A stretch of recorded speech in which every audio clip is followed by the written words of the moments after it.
Hello, cherished viewers. Welcome back to Sandy Home Recipe. Your mama call about Sandy Home Recipe. So then they can share a video. Remember to subscribe. You just a banana ice cream. You use 1 cup milk, not the good sauce pie mo. What the 1/4 cup sugar aka ho. What the akosi jar so.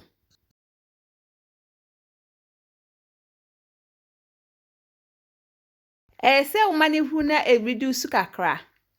Enti e reduce we pe na watwe afigya no. What the esi nchen.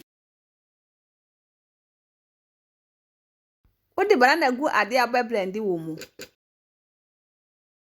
1 cup milk egum no wa blending it now together.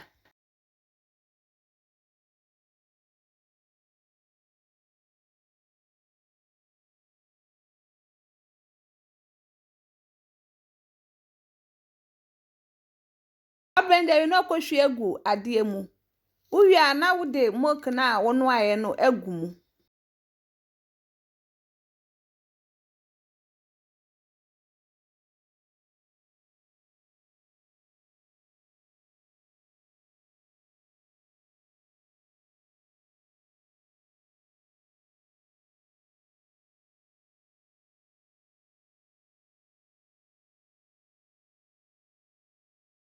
Sweet condensed milk aka when optional uni bia on fanka ho.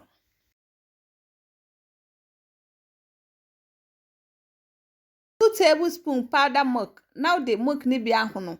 Na wa hwie egu mu.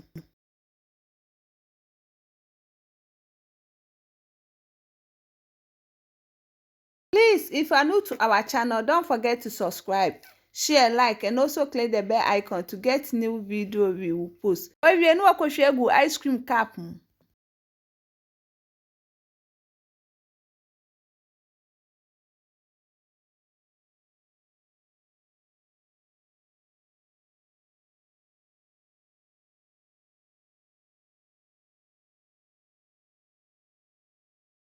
Yep, my choice and any day can I will share a video. Remember to subscribe. Now I share. Now I like it. No me notification bell no say the video be a better one once I beka.